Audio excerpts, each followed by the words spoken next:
with that you already know me, but Becky Santiago, President of the Coronado Neighborhood Association. Thanks for being here for our August general meeting here at Valley Ice Cream.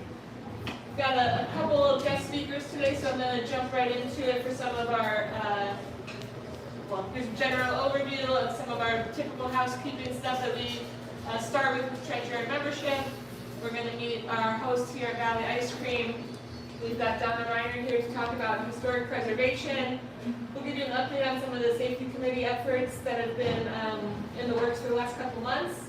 The Dispatch magazine, and then some upcoming events, and last we will wrap up with a presentation from the City of Phoenix Mobility Program. As always, we start off with our treasurer's report. Dan's back there, so I'll just go through these numbers really quick. We've got $43,649.34 in our checking, $64,341.79 in our savings. We had an income of about $350, and our expenses were $4,010. Some of that was our insurance for the organization. What else was that? Our annual website and our platform. Yeah. So those are two of our pretty much biggest operation costs of the year. So those hit this month. We also approved in our board meeting ahead of this. What was that amount we decided on? Two. Okay. $2,000 for Caring Coalition coming out of the Giving Program's charitable donations category of funds. They support low-income and struggling families in and out of Coronado, but they're kind of home-based here, so we've approved that budget for them. It's actually some rollover money from last year's funds. No one applied for charitable donations at last year's Giving Program, so for this year we still have an additional $2,000 available, actually, since it's a fresh budget that just got approved at the last meeting. All of our categories, there might have been one or two small expenses that asked that already went through, but pretty much all of those funds are available. So the Giving Program is available for active members. Your membership can also be extending. To apply, it's a very simple application. Essentially send us an email with a brief explanation of how you anticipate using funds, and then the process of that, once you do expend funds, send them the receipts documenting how those funds were used. Questions about the budget, Giving Program? Cool. Clara. Hi everyone, I'm Clara, I'm the secretary. So for individual members this month we have 353. For bundles, we are discontinuing bundles moving forward, so existing ones are staying in place, but everyone moving forward will have to purchase individual memberships. Yeah. Is that correct? Yes. But for now we have 210 2-person bundles and 10 4-person bundles and 173 business partners. And then also there's a sign-in sheet by the door. If you guys are able to just record your name and email address, if you're comfortable, just let us know how many of you are members and how many. Great, thank you. Also, we're in the works of some exciting membership sort of perks that we're trying to add to for membership. So I don't want to release anything just yet because they're all very early in the beginning of what we're trying to build out. But more to come on that, which should be exciting for members and hopefully attract more to our group. Would you like to say a little bit about yourself, our very gracious host? And thank you for joining us tonight, guys. My name is Coronado. Hopefully some of you guys have got to meet us before. We're about to hit 3 years in August 8th. Woo! Happy birthday!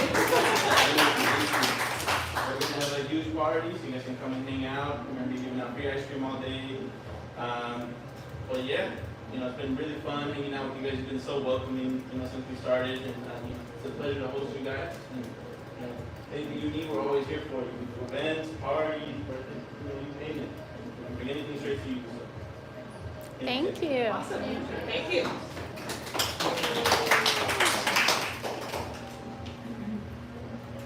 And now I'll pass the floor to Donna. It's okay, we have to switch over. Dan's got to scan. Daniel, What? will you switch over? They brought the Coronado pool party. Oh Yeah. They put it up there too. I'll switch you out. Yes.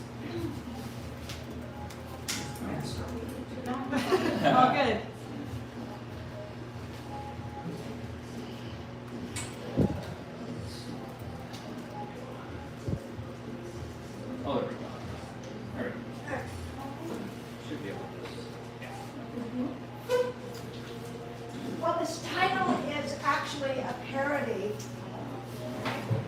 on a presentation that I did years ago when I was teaching music appreciation, where there was a film clip that I showed everything you want to know about opera in 5 minutes. So tonight is, because Becky told me I had 15 minutes, this is everything you want to know about Coronado in 15 minutes. And one of the things, just to give you a little background, I've lived in the neighborhood 22 years. I'm a historian. And a lot of other things. Eclectic. I always refer to as a Renaissance woman. Anyway, I found this song because Coronado, just that section of the historic area here, is been known as the bungalow neighborhood. And there is a bungalow song, and I will not sing it to you because I could not find the melody. I looked all over, but I got all over. So anyway, we just won't worry about that. No. The basic thing is, why is it important for us to preserve historic places? Well, one thing, it's part of my profession, all right? I write National Register nominations, and I write a lot of history articles, and in my other volunteers, I happen to be on 2 preservation boards.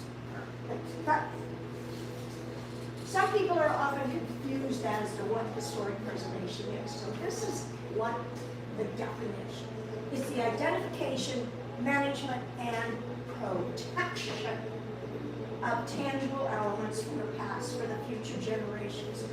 Historic preservation helps us to know who we are by teaching us about where we came from. That's what I'm here to tell you about, and why it's so important that you live in this, at least one of the historic neighborhoods that are a part of this association. So just to give you an overview, Coronado was put on the National Register and the City Register in November of 1986. It was the second neighborhood that was put on, had elevated to those positions in the city. The first one was Roosevelt. And this is sort of the boundary. You can see it's really convoluted. And initially when they established it, they said the dates of significance, excuse me, is supposed to be a minimum of 50 years. It only went to 1935. It's been bumped up to 1942. That leaves out a lot still. You may live in what's called a contributor or a non-contributor. But if your house is within the district, it's bound by the laws and regulations and ordinances related to historic preservation. So this is Coronado. Brentwood, which is much smaller and actually was put on the register later, its dates of significance are 1926 to 1956. And we really had quite an interesting home tour there a number of years ago. It's got some great places. And Country Club Park, its significance is 1939 to 1946.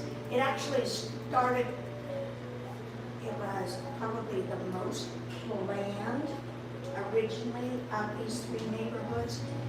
And finances, the war, those things all fell apart. So it finally got really going again after the war. But in this whole idea where everything is, how do we become that?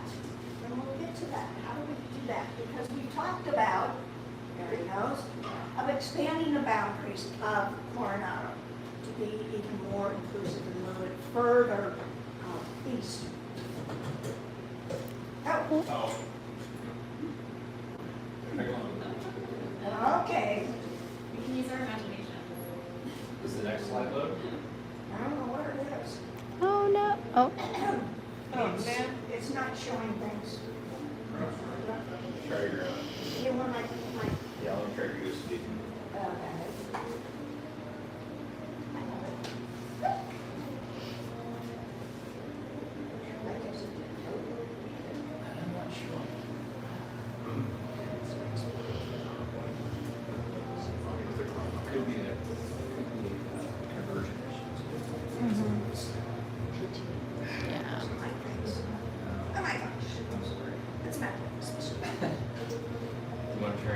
Yeah, you can try my computer if you want. I have PowerPoint, so that should help. I do. Oh, that's where we're having a little technological issue, because it's dropping a lot Yep. of stuff. And there's a, Sorry, everyone. Please hold. but while we're waiting, I have, pass these out. This is a map that has been put out now for, this is the 7th edition. But it's the historic neighborhoods in Phoenix. It gives you an idea about where they are, what the names of them are, and what the typical type of architecture is in that particular neighborhood. Oh yeah, he should have one too. He's on the cusp. Oh, right. Can I present this too? I think we have like 7 laptops here. Yeah. Doing great, Dan. Give it up for our tech guy, Dan. Oh, no. Thanks, man. Thank you. The Chromebooks are not the, Cute. is that this one? Okay. Yeah. Yeah. Here, do you want me to? Yeah, let me, you might need to, Yep. you might need to run this one. That's what we do. Sorry, everyone. We're almost there.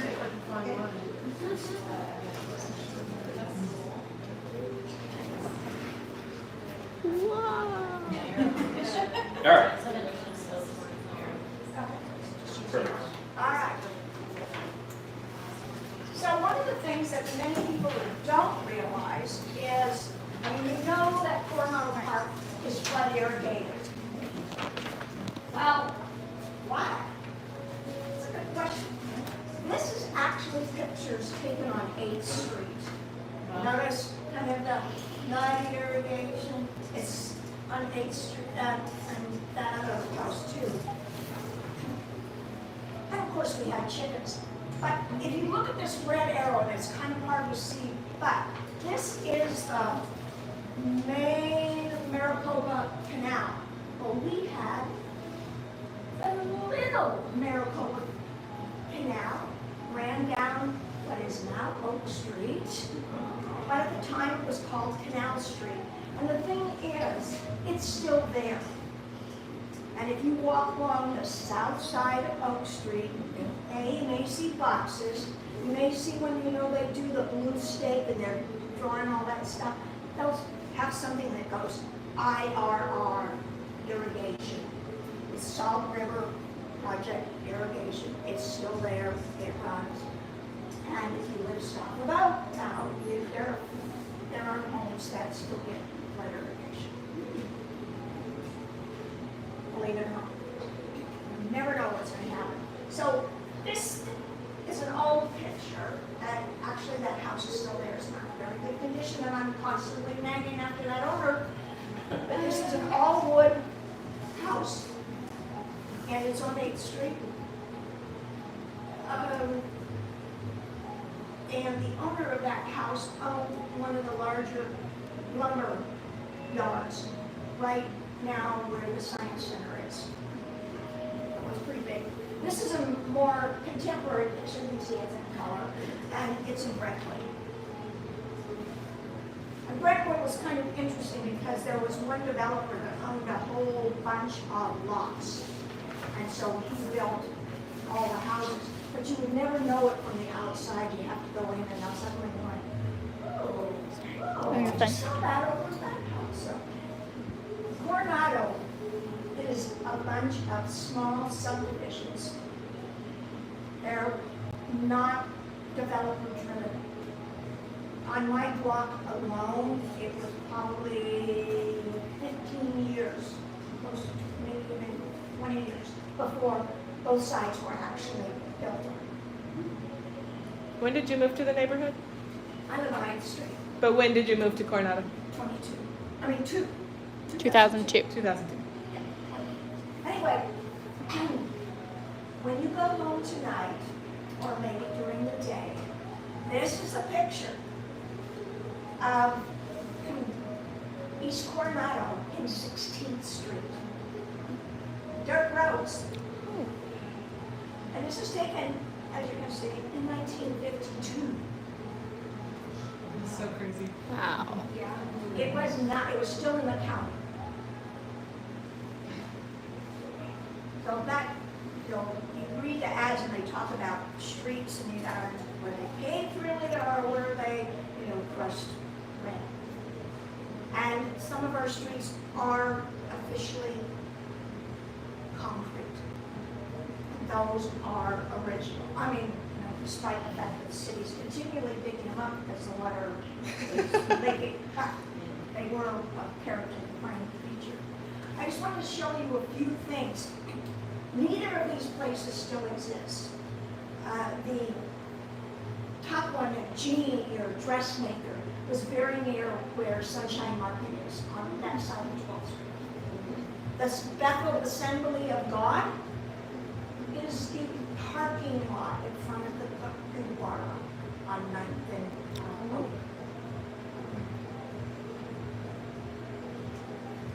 Okay, we did have some really, really cool things. We had Dick's Drive-In. Part of that building still exists. Foster Freeze is gone. The Dairy Queen, which you know was Taco Chio's, that's gone now. Rainbow Donuts is still there. I mean, that's a building from the 1950s. It's all of these kinds of things are kind of fun to see what is happening in this neighborhood. Now, of course, we have people that have a sense of humor. The Grinch. We had lots of art. The pictures I'm going to show you no longer exist. This was on the northeast corner of Palm and 7th Street. The one here on the left is from our former fire station on 14th Street, McComas. Station is still there, but the mural's not. This is one of the many murals that have been on the block walls along Virginia. And they don't change that frequently, but they do change quite often. And we've had a lot of other ones, depending on how long you've been along the mortuary wall on 60 was the one that Rose Johnson did, but it is no longer so. Now, how did we get to be this historic neighborhood? Well, it's kind of a long story, and I went through a lot of files that I don't know where they are still, but we gave them all back to the Neighborhood Association. The one on the left, the NHS, was the Neighborhood Housing Services. It is the predecessor to Travis. And they actually had an office originally on Palm, and then they moved later and had another office in Willetta. But their soldiers, I went through here. Okay, it's a nonprofit. They selected Coronado based on probably a lot of looking at this area that seemed to be very, very depressed. For urban revitalization. This is not urban renewal, but this is revitalization. And so one of the things that they did is they provided home improvement assistance, encouraged community communication, and they got the community to get together to help fill out paperwork where they went through and did what's called an inventory report on every house and every building in this neighborhood up to a point. And they would have to do, and they didn't have computers. So they couldn't really double check a lot of things, so there were a lot of mistakes made, but they did what they could. And they were the push to get the neighborhood on the national and the city register. Why do you want to be on the national register? How many of you live in a historic house? How many of you have the tax relief? Woo!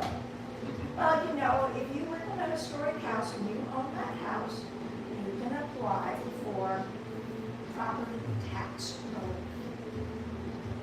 It's a little late in the house, so much you could go ahead and apply, and it won't take effect until 2026. But you trust us, it's nearly 50% reduction in the property tax. You haven't done that? I can't believe it's that high. 50% is very high. Yes, it is. And it's very simple. Mine is one page and 2 photographs now, I think, maybe 3 or 2. Pretty simple. And if you haven't done it, Go do it. get going. And it's, you go through the county. County should have a form, if you can't find the form, we'll get you onto the right place. But notice, they're also the one that started our home tour from 1982. That's a lot of years ago. It's amazing how long that is. I mean, and we've always had trouble keeping the number. What number are we? In the home tour, you know, is this? Oh. 37. Every year we have to ask. Yeah, every year we're like, really? So I just took Yeah, pictures. yeah. So now Yeah. I'm like, You have to keep track. 36, I think. No, We it's- just did. Probably it's say, 37. oh, yeah, well, anyway. But just know that we were the first. I don't remember when Roosevelt had their first one, but I don't think they had it in 1922. One of the early newsletters, we used to get those out, and of course, they were typing them up, your computers, they had to mimeograph or photocopy them and that kind of stuff. And I don't know how many originals are still in the archives, but this was kind of interesting. And this is talking about the corner of Coronado and 7th Street. And the building doesn't quite look like that. It's not quite that high, it's only 4 stories. They were talking about a lot of different things. So just so you know, a neighborhood association, and it's kind of changed its names here and there, was formed under the auspices of the neighborhood services. They were our neighborhood housing services because they wanted the community to take responsibility for what's going on. And their mission at that time was organized for the purpose of preserving and improving the life associated with residential heritage. Now, I gave you the map. I've written this book. If you haven't purchased this book, $1 from every purchase ends up going into the treasury. But this is something that came out in 2012.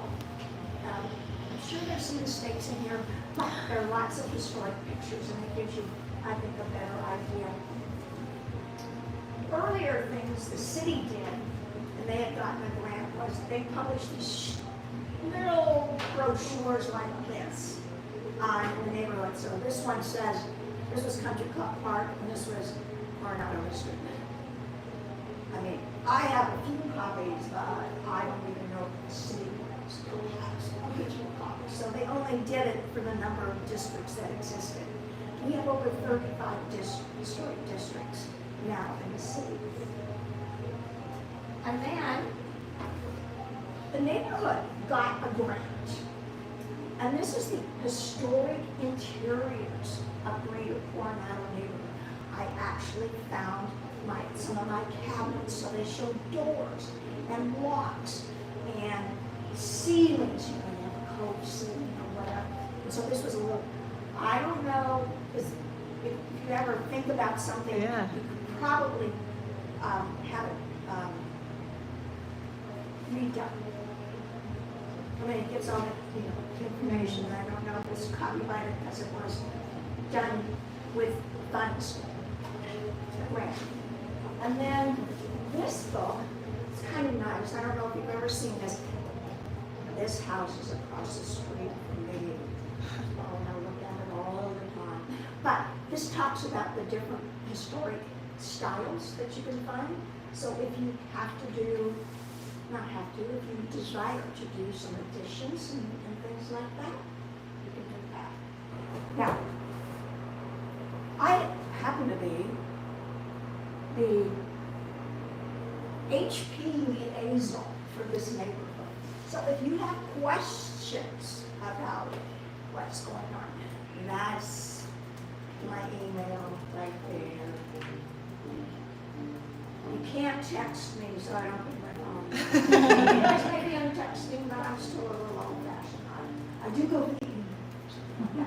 But do you have any questions? Yes. Where do we buy your book? You should be able to, at least, I've seen them at Walgreens. You need to check, because they're not in every Walgreens. Costco, used to sell a lot of them in Costco. Yes, you could go on to Amazon, but it may cost you more, but you don't want to pay. I mean, they sell now for, I think, 22 something or other, 99. Don't pay full price. We do link to that on our website though, the Amazon link, just because I didn't know where else you could get it at the Okay, time. That's fine. Yeah. I'm just saying, don't pay full price. But remember, a dog goes to the neighborhood association. Yes, Can you talk about could you come a little, I mean, can you talk about the history of expanding the historic designation on 16th Street? okay, I just, he's asking a question about expanding it. What I will tell you, and I do national register nominations, so I'll just tell you that I did the one for Miracle Mile, and we just submitted the one for Grand Avenue. It could take, and those don't have that many buildings. And I'm doing one now on churches. I don't know how long I've been doing it on churches that were built in 1943 to 1980. It could take several years. And you have to, there's a certain amount of training that needs to be done. It's not impossible. It just takes a lot of dedication and a lot of work on the computer. And I know how to do that. I mean, I can train. And Mary and I started on that and just never got very far because 2 people are enough. I mean, I would say it's going to get the more people that would be involved. Somebody's assigned a whole block, both sides, or maybe 2 blocks on one side, and somebody else has got 2 blocks, something like that. And you have to have a lot of those people after they've been trained in how to do it.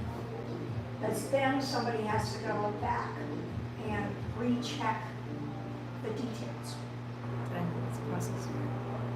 There's also, the other part is, because I know that there are several districts that have been expanded, and this one had already been expanded. There's what they call an extension of the context. So you have to give the history and connect it from wherever they started, it said 42, to, and you need to, it's got to at least be 50 years ago, so, that's, in this case, that would be 74. And I don't know that anybody wants to go quite that far, but at least it could bring it up to through the 50s, maybe up to 1960. But there are lots of really quirky things because you see urban houses moved in. The neighborhood housing services, they moved houses in. When the 51 was going up, they moved houses that were in that over here. And then, little known fact, but it's in that book, we had some John F. Long houses in the neighborhood. Because the mayor at the time, John Driggs, who actually lived in the neighborhood as a young boy, he thought that empty lots were a problem.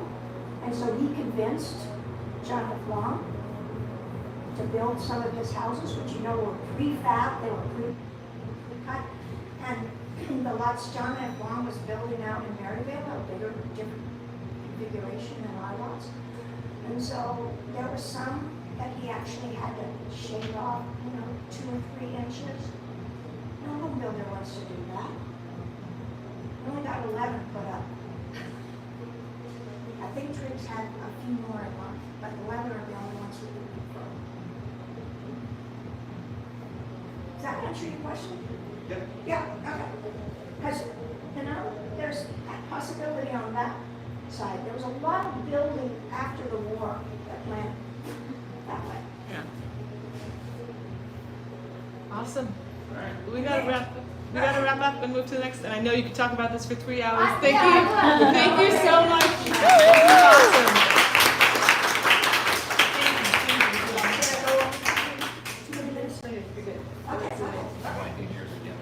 Yeah, you're fine. Yeah. Sort of. Maybe. Yeah, sorry. It didn't, you know what else? It didn't like the watermark. I used the neighborhood.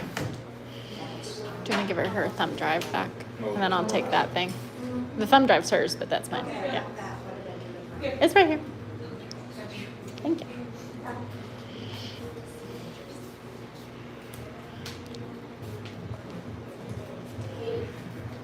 Are we going to the other one? No, not yet. Okay. We're gonna do some other things first, and then we'll wrap up with.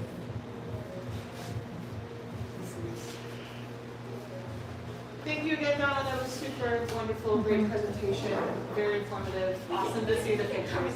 Yeah, I would love that. We're gonna have Laura come up and speak a little bit about the safety committee that we've been meeting. I think we've had a couple meetings at this point. Hi, I'm Laura Hahn. I live on Coronado Road, right by 16th Street. Yeah, I'm chairing up the safety committee.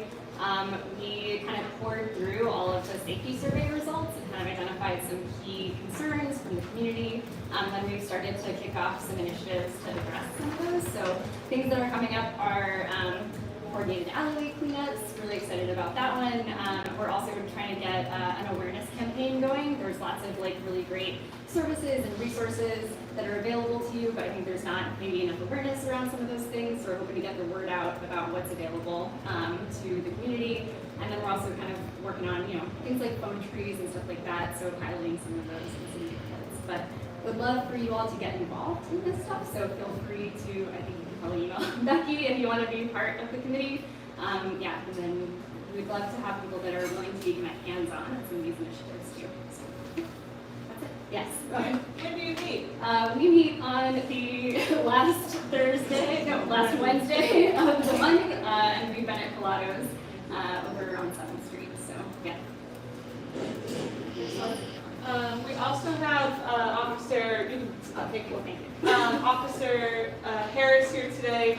I'm going to call him up. He's also, he attended our last safety committee. He's our community action officer, and I'll let him speak a little bit about what that means. And he has a little bit of an update which he gave us at our last meeting, but which he will share some of that information today as well. So, thanks for being here. Hi, nice to meet everybody. Next time we'll bring a car for you. If you want. I'm going to talk a little bit about crime, recent crime. It's been a while since I met the neighborhood, so thank you for having me. For those who don't know me, I'm a Phoenix native, third generation Arizonan. My great-grandmother bought her first house in Coronado. It's 1401 East Humboldt, it's still there. So my family's been in Phoenix all my life, in Arizona all my life. I went to school in Arizona and wanted to be a cop ever since, so that's the very brief history. I don't really know anyone famous. Sorry. Some people. Okay, I'm a real numbers nerd. I'm going to try to keep it short. So I'm a community action officer. I've been the community action officer for Coronado for about the last 6 years, and before that I've been the CAO for 13 years now. Our area has grown a little bit here and there as far as my service area. It is now from the SR 51 to the I-17 and the I-10 to Campbell. So I have 12 square miles of neighborhoods, registered block watches, business alliances, so forth and so on. So it's kind of a big job. I do routine crime statistical studies. That's one of the things I do as a CAO. For yours, I went back 12 months. Actually, I went back about 24 months to kind of see what the entirety of this trends have looked like in Coronado since January 1, 2023 till just past mid-July. So I've got everything up until July 20, so I can see what kind of trends are. Good news, we're on a downtrend as far as overall crime. Bad news, we're getting a lot of cars stolen in the neighborhood. So I'll give you some of that information, and I'll talk about burglaries as well.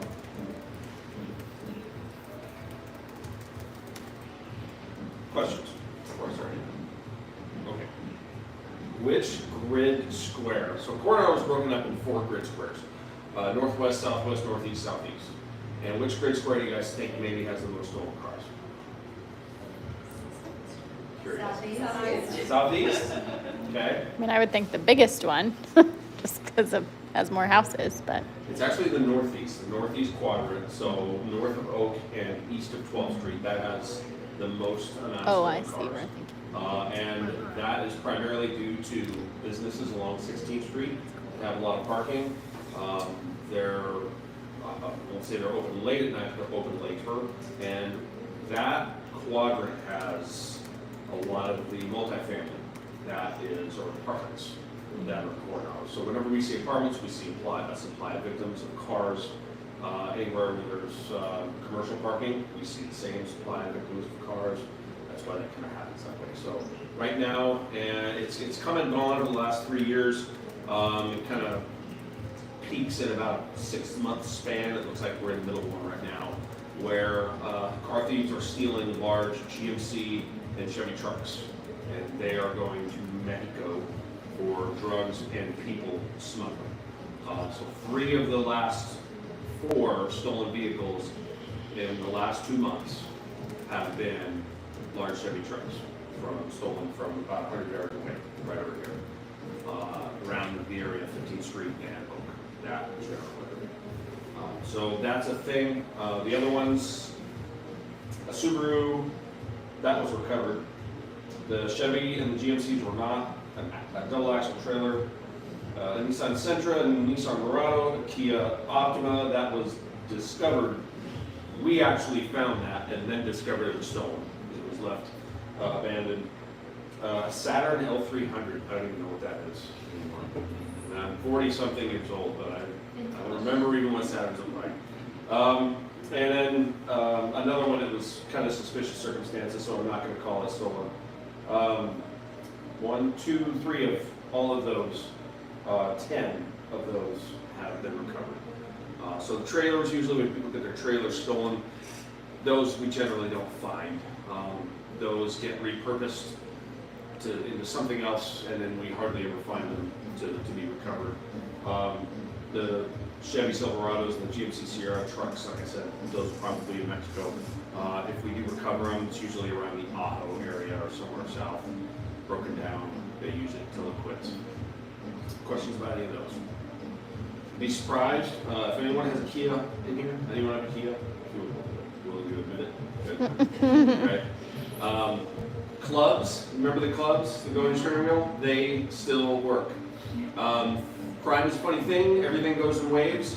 So I remember, I'm old enough to remember when a club was a thing. You put it under your wheel and it stopped your car from getting stolen. Then they figured out how to defeat those by cutting the steering wheel. And then people stopped using clubs. Well, car thieves don't know how to do any of that stuff anymore. So now clubs work again. So we have a bunch of free ones that Kia and Hyundai gave to us in response to their cars being stolen like crazy. That was their response. We'll give the police a bunch of, we'll just give out a bunch of free clubs. We'll give the police a bunch of them. And so if anyone needs a club, I think I've got about 100 left. So if you want one, I've got free ones. Next event, whatever you want, I'll bring two boxes. Get them out if anybody wants them. Like a Kia owner's car show. Yeah.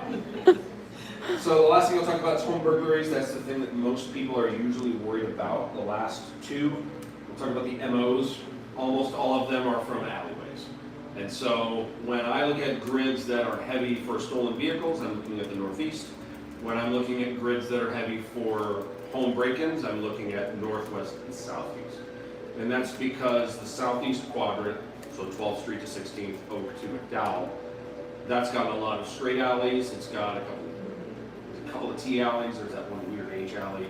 I'm not sure if that one's gated or not yet. Is it? I don't remember. I don't think it is. And those are the older homes, historic homes that have the old crank style windows that are really easy to break into. It's an 1/8-inch thick pane of glass in some cases. So there's very anonymous spaces in those alleys and things. It's easy for people to break in. Almost all those break-ins come from the alley into the backyard, in through a bedroom door or a bedroom window of some kind. The last couple of those, tools were stolen to the tune of $3,000. Pool equipment and toys were stolen out of the backyard. That's obviously coming to our fence to the tune of $2,300 or so. Forced entry into an apartment, and it just ended up being a trespassing and another trespassing into a backyard, unknown how the person got in there. Those are the most recent. There's been a few that are backyard entries. I've been the CEO for Coronado long enough to have seen trends, burglaries go back 10 years, 13 years. And it used to be when high school got out for summer, the burglaries would spike along graffiti or stuff. That is no longer the case. The burglaries do not spike in the summertime for us anymore in Coronado. So that's a good thing, which means this summer we have trended down. So we'll see last year in 2023, those burglaries spiked in the fall. That is a trend in some other neighborhoods around the valley because as you start throwing away boxes that you bought for Christmas and you don't cut them up, everybody knows what you bought, so they kind of alley hunt for who bought what, and then they break in later on when nobody's home. So we have a new thing on our map system. That's the last thing we'll talk about. Did anyone hear about the graffiti at the Hive? Okay, so there's a bias crime graffiti at the Hive. That's the second last thing we'll talk about. That is still pending. We don't have any other new information from that. Bias crime graffiti, meaning there was some, I don't remember exactly, because it's been 3 weeks since I read the report, but it had a biased racial component to the graffiti, unfortunately. So that's a thing that if we can catch somebody for that, we're able to prove it, and we can get a guilty conviction on them, that carries extra sentencing. So as a normal person spray painting, I don't know, their tag or name, and it costs $100 to remove, and they don't get any jail time. The person doing a bias crime graffiti or any other bias crime for that matter would carry probably some jail time. And it steps up the level of crime. So if it was a low-grade misdemeanor, it would be one step up. If it was a high-grade misdemeanor, it would put it in the felony realm. So that's how that kind of stuff works. That one is still open though. We don't have a suspect or any other information. I can't remember the last thing I was going to talk about, so I can't do that anymore. Maps. Our mapping system, we just got upgraded. You don't know too much about this or care about it, but our mapping system, I get to see a lot of things on my mapping system. Locations that have authority to arrest agreements, that's mostly for businesses. Or people who are trespassing, we can deal with the trespasser in the middle of the night when the business is closed. It helps us out. Or if you have a vacant house, it's going to be vacant for a long time. That mapping system is going to show short-term rentals pretty soon.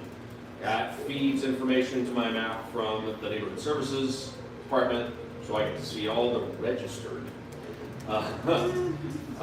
short-term rentals in the neighborhood. That way, if there's any issues at all, I can see what that property is right away. If we get any kind of complaints about that sort of stuff. So, questions? Sure. Have you noticed any criminal activity around short-term rentals, Airbnbs? Yeah, so there has been criminal activity around short-term rentals in some neighborhoods. It's very few and far between, unfortunately, that kind of criminal activity that exists at them. Really gets people on edge. Willow had one, I want to say 2 years ago, of a shooting. Somebody was shot, they didn't die, right at 3rd Avenue and Coronado, right in the middle of their neighborhood. Freaked everybody out, rightly. That was a short-term rental. They were renting it out to people. They were having a big, huge party in the backyard, and one person didn't like another, and they shot each other. I had just last Thursday a house in Del Norte where it was not really a short-term rental. It wasn't like an Airbnb, but it was a pseudo short-term rental, and the owner did not know the tenant was subletting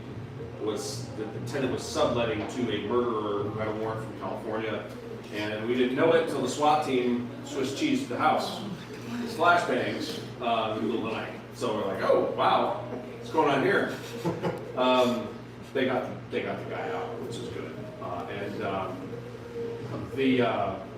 the homeowner didn't know that any of that was happening, and fixed the problem immediately because of the kind of lease that homeowner made the tenant sign. Kicked him out 24 hours, so that worked out well. The neighborhood was happy. Unfortunately, the house got a bunch of other windows. Most short-term rentals do not experience that kind of stuff. Most short-term rentals, you won't even know that they're short-term rentals unless you're really paying attention. And there's a bunch of different cars coming every 2 weeks or so. That's an obvious kind of thing, you know. But you see the crime when it really stands out. When it really stands out, everybody gets concerned. It's a very small minority. Yes. Statistics are keeping track of like tagging and graffiti, because I've noticed there's a lot happening, and it goes in waves, and then they clean it up, and then it's back a couple weeks later. And I don't keep any. I'm not sure if Graffiti Busters keeps any. We have one graffiti detective for the entire city of Phoenix. I don't know if she keeps any. She also doubles as the bias crime graffiti detective, so she gets all of it. So I can tell you, well, here I'll tell you how many graffiti reports we've had in the last 1.5 years. It's probably going to be low because most graffiti goes unreported. How many people have called or put a ticket in for Graffiti Busters in the last year? Anybody? I know it's available. It's on my to-do list. I use Graffiti Busters all the time on my phone, on my personal phone, and my city phone. When I am out on the street and I see graffiti, I take a picture of it, send it right in through the Phoenix app. The last year and a half, there's been 2. Well, year and change, a little more than a year and a half, there's been 2 graffiti reports in the neighborhood. So that's how little we get. There's graffiti on that one. Yes. Yeah. So as much as you all see, as much as I see, people report it hardly at all. As far as kind of underreporting goes, we see 60% of all the burglaries and thefts that are committed because they're underreported by 40%. When the catalytic converter thing was going on, we only saw 20% of those thefts in our report system. Because the 80% of the people that were getting their catalytic converter stolen were like, oh well, I'll just go buy a new one. Or I'll haggle with my insurance, make them buy me a new one. And they just dealt with it. Didn't report it to the police because, well, I gotta go to work. Or I gotta live my life, that kind of thing. So that's pretty much what happens with that. Bias crime graffiti, we get like 100% of that, obviously, because that's a big no-no. But everything else, some tagger in an alley, we hardly ever see it. Thank you all for your time. Thank you for having me. Thank you. We're running tight on time. We've got one more speaker, so just very. I think everyone knows about it. We are always looking for content, so we are actively in the process of preparing the next one, starting to develop content for it. So if you have article ideas, please reach out. Happy to work with you. Happy to brainstorm if you want to think of something to put together. So reach out. My email is president@thecoronadoneighborhood.com. Happy to work with you. We've just worked through some upcoming events for the 2024-2025 CNA calendar year. We'll put some dates on our website and details on our website soon, but looking at an ice cream social in August, September, a members only, probably mimosa and cornhole event we're looking at, free yoga in the park, and then in October, a pancake breakfast and the Halloween bike ride, of course. So we'll put up, again, more details, especially at our next meeting about dates and all that, and our website will be updated, but just kind of wanted to give you guys a little flavor of what's to come for this calendar year, or this fall at least. And now, without further ado, we've got a guest from the city of Phoenix to talk about the micromobility program. She has a presentation, so I'm going to Check that this one has all the images. all the images. Yeah. Looks like it does. Looks like it does, yeah. I know we only give her 6 minutes, so if everyone's okay with like holding on a little bit longer, we'll go a little bit over time, which I apologize about. So thank you for being here. I have some flyers, so I'll, if you can take one and pass it down. But hi, my name is Shiraz Rosenthal. I am the micromobility planner with the city of Phoenix, and I manage our shared micromobility program, and that's what I'm here to speak with you about today. So back in January of this past year, we did a presentation to the Transportation, Infrastructure, and Planning Subcommittee about our program and different updates and potential changes with the program. It was requested of us to potentially do 2 miles of around light rail expansion of the existing program, as well as considerations for the program like 24/7 operations, potentially allowing sidewalk riding for micromobility vehicles, as well as expanding vehicle options for the program. So just some information about our program. Our current boundaries are shown up here in blue, with the downtown core area in yellow. Some of the program parameters and our that we have with this program is we require or we allow a maximum fleet of 1,500 vehicles per vendor. 15% of the fleet that we have is deployed in equity zones, and 20% of the fleet deployed are to be traditional or electric bikes. We work with Lime and Spin. Those are our 2 vendors that we work with to deploy vehicles into the program area, and they work with the city to continue to operate the service. Some information about the program performance. Between April and March of from 2023 to 2024, over that 12-month period, we had a total of 375,525 trips. So we do see some gradual dips in the summer. That's likely due to the really hot summers that we have here. But those are the ridership numbers that we have throughout the year. A few key facts about the program. Firstly, each scooter is used almost once on average per day. E-scooters are used more frequently than e-bikes. And finally, there are more trips that happen on the weekend over the weekday. Something unique about our program is we have something called equity zones. These are historically marginalized communities within the micromobility program that historically haven't had as much access to transportation.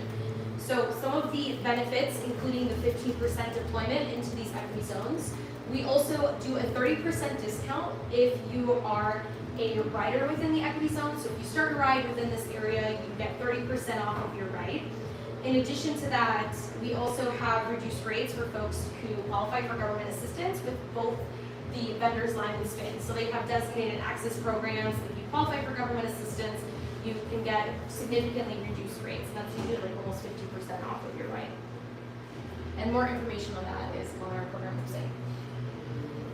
We do offer traditional bikes through a library system. Spin had launched their traditional bike library back in fall of 2023.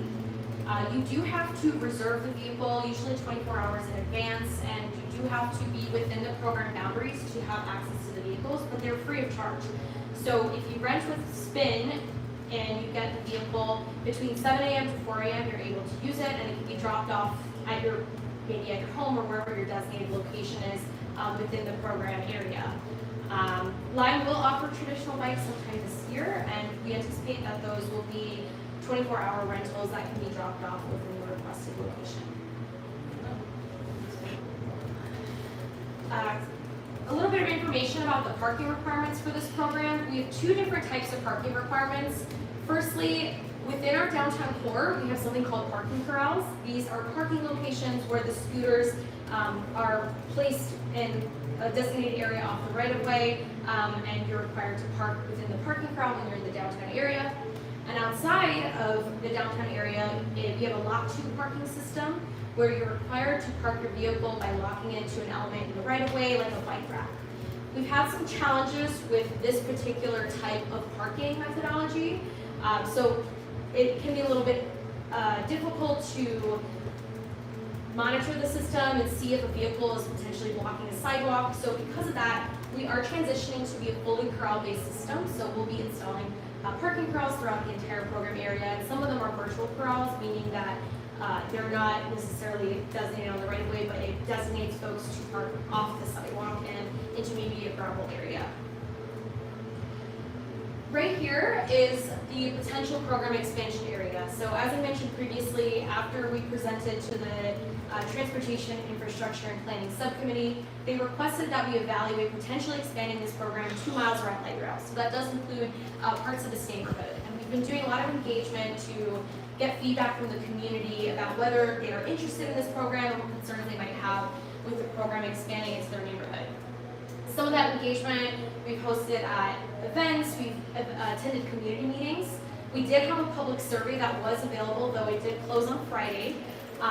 And we've been attending neighborhood meetings like this one to talk to residents, as well as promoting the public survey and all that with the city communications team.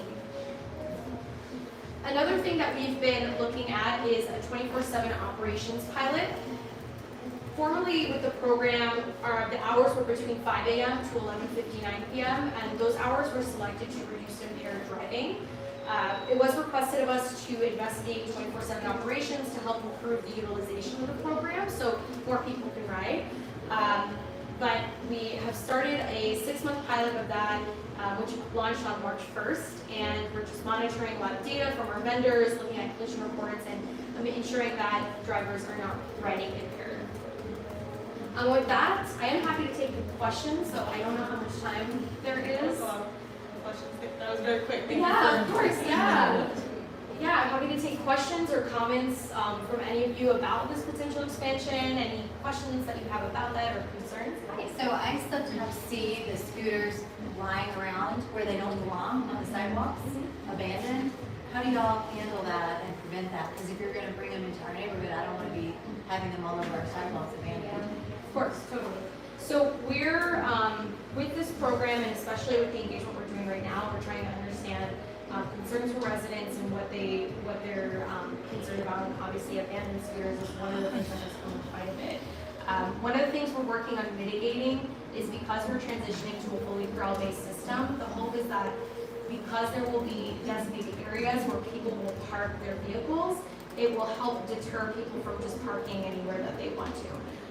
So hopefully a fully corral-based system will help mitigate that and ensure that it's not as many vehicles are occurring. And just to elaborate on the corral system, is like as a user, it will like beep at you and will let you end your ride if you aren't in the corral. That's So what I thought. it keeps charging. Okay, good. So Yeah, thank you for so there's clarifying that. there's Yeah. more you Yeah, want well, to, that was my otherwise next- you continue to be charged. But I would be Right. curious, like, I mean, I feel like it's probably less likely of a chance, but like if one were to die, is there like a reporting method that we could like send a picture if there's something of that nature? Absolutely. So great question, and something that we've been working on as well is updating how you can report a scooter so that our vendors can get the information a lot faster and deal with it a lot faster.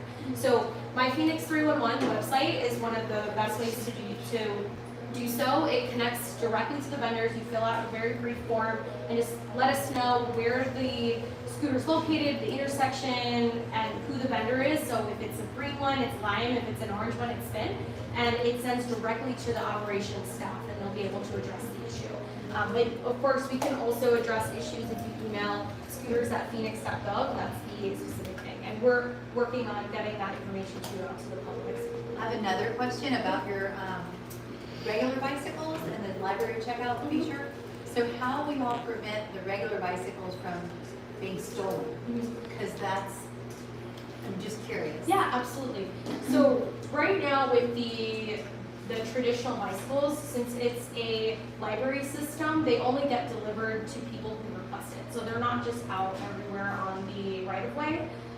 Something that was also asked of us during the subcommittee meeting back in January was to look at potentially having some form of bike share program and doing a request for proposal out to see if there's interest in that. So that is another way we're trying to incorporate that type of mobility in the city, but with the library system, they wouldn't be out right away. But are they locked somehow? Because I know in our neighborhood, we get a lot of people's bikes stolen. I've had bikes stolen from my home, even from, backyards.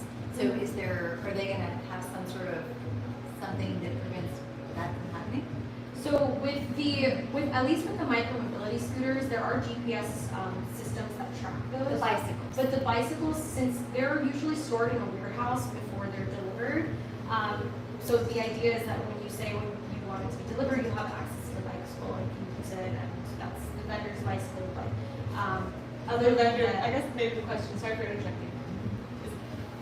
Correct me if I'm wrong, but the question is, like, would a lock be provided with the bicycle? that I don't know. Something I can look into Yes. and see if that's something that is part of the. But then I would think too, like, if you're out running errands with a bike, you would need a lock. Right. Yeah. Your own, the whole point of, right, I would have my own bike lock, if I could rent bike service. Sure. Right. That's a great question and a great idea. I think that's something I'll bring up to our vendors to see if that is something that's provided with the bike share library, and if it is, we'll make sure to include that information on the public website too. And helmets for safety. So with the micromobility program, and at least with bikes in Phoenix, it is highly recommended that folks use helmets, but it's not like required by ICD code. So I have two questions. Sure. So I lived in a neighborhood where Lyme and everybody came in, and there were a lot of them. Like it became a problem. So is this like how is the city determining what the limitations are for certain neighborhoods, just so we don't get 100 bikes in this area? Yeah, Or absolutely. scooters and. So that's why we're doing the engagement right now. We're trying to figure out what the concerns are with residents. That is something we've heard from different residents in our historic neighborhoods in this area too.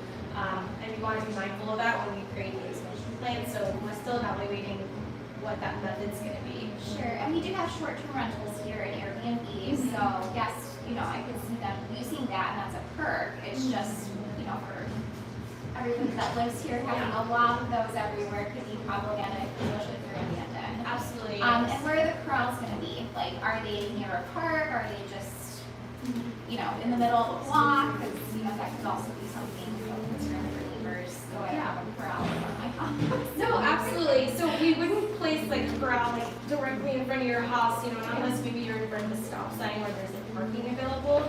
But we want to be mindful about where we're placing corrals, especially with potentially expanding to this area. So that'll be something we evaluate over time. We'll definitely have some kind of involvement and understand what the community needs. With regard to what typically is done, it's usually like near like restaurants, hotspots, areas. And the priority with this type of expansion is keeping it primarily around the transit area and connectivity to transit. Sounds like a great program. Just for the record, I'm a supporter of it. I love it. I like to work downtown every day. I'd be curious to know if your organization has done any research on the economic impact to businesses by making it easier for people to get around. Just, if you don't have an answer to that, that's fine, but I'm just really curious. Yeah, no, that's an excellent question. I don't have a great answer regarding specific economic impacts, though we do know that micromobility works really well in tandem with the transit. It works really well in places where there's hotspot fun destinations, things to do. So we do know that they work well together, but I don't have specific data on them. Oh, good. I love it. You're supposed to ride these on the street, right? It's like the safest thing. Like, Yes, so it's, you are required to use micromobility vehicles in the street or in a bike lane preferably. Yeah. Yes, but So have they ever thought about geofencing the road so that they get on the sidewalk? I don't know how accurate it is, but. yes, so that has been done in other cities. Yeah. The technology is really new and it can sometimes be wrong, and that's why some cities haven't initiated it because the technology is still not there yet. But some cities have tried that. That's the most dangerous.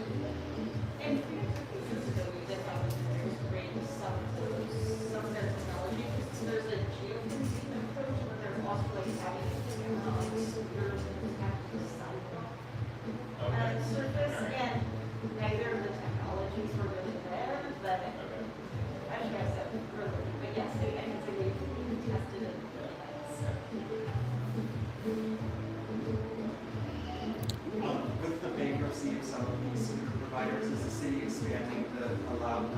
scooters by the vendor? You don't think we already do that? Yeah, it's possible that we could increase the number of vendors, but based off of the current number of vehicles that we have actually deployed out in the market, we're still not there yet. But with more demand, with more people using the scooters, it's possible that that could happen in the future.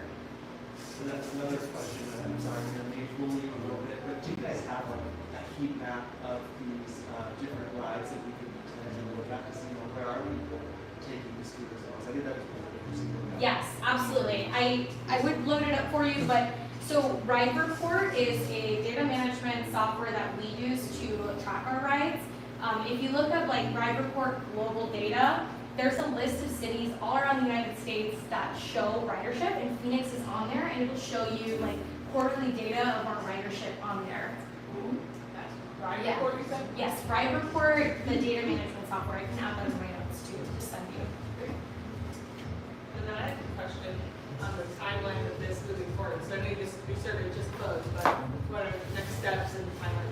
Yes, so right now we're evaluating the data that we've received, we're evaluating the community engagement, and trying to create a plan of what this could potentially look like if the public is really interested in it or not. And then we'll be doing a presentation with a report in September to the Transportation Infrastructure Planning Subcommittee. I believe that's on September 18th. So we'll be doing a presentation there, we'll be talking to them, and we'll get city council member recommendations and next steps. Sorry, just a comment. I was looking forward as a neighborhood that was not part of the original area, but was part of the first expansion of the program boundary. And what we found was that there were actually a lot less scooters than we were expecting, to the opposite end of the spectrum where we were like, hey, we thought we were getting scooters. I wish there were some scooters involved. Just maybe swat some theaters that there are going to be scooters everywhere. We found that it just spread the scooters a little thinner across the neighborhood. So it's, And would this be a trial program, or it's like funded for a certain time period, or what are you Yeah. looking at that? So this program is completely capital generated, which what that means is that all the money that we receive from the vendors that allows them to operate on the right of way is money that we keep for the program and for this program. So there's no taxpayer dollars going towards this program. This expansion, I guess there isn't like a timeline right now, like how long it'll take, or where that happens. Though the operations, so Lime and Spin are the ones who take on the cost of putting corrals and operating the system. I understand. With support, I've also been on one of the line tours that ended at McDowell, and that was kind of sad.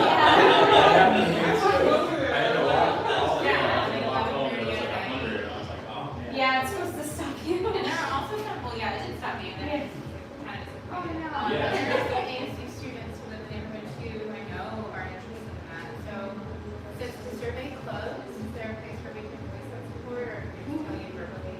Yeah, so I've been taking some notes too, and I won't include it. It will be a part of the public comments that I am counting and tallying from the survey. And if you do have additional questions, please feel free to reach out to me. I know on the flyer it shows it's the scooters at Phoenix.gov. If you have any additional questions or comments, I'm happy to respond to you through there too. Yeah, Thank you. And I think the fact that we're near the hospital, and we have trees, so becoming a greener option versus driving a few blocks, just having a bike that would be a benefit too. yeah, absolutely. And usually when there's bike lanes and all that too, it helps for great mobility with this type of transportation option. Well, I definitely support the bicycle one, the actual bicycles, because that's exercise, and it sounds like it would Yeah.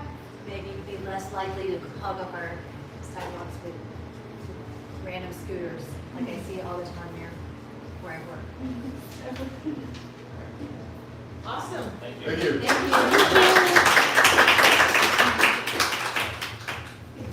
Thank you. All right, well, we're definitely past time, so thank you everyone for staying late, and fielding questions and answering asking questions as well. Any final comments, anything you want to hear from on the next meeting? Okay, well, thank you all for being here. Hope you guys got a treat and enjoyed it. I don't know where Armando is. There he is. Thank you again, Armando. Yeah.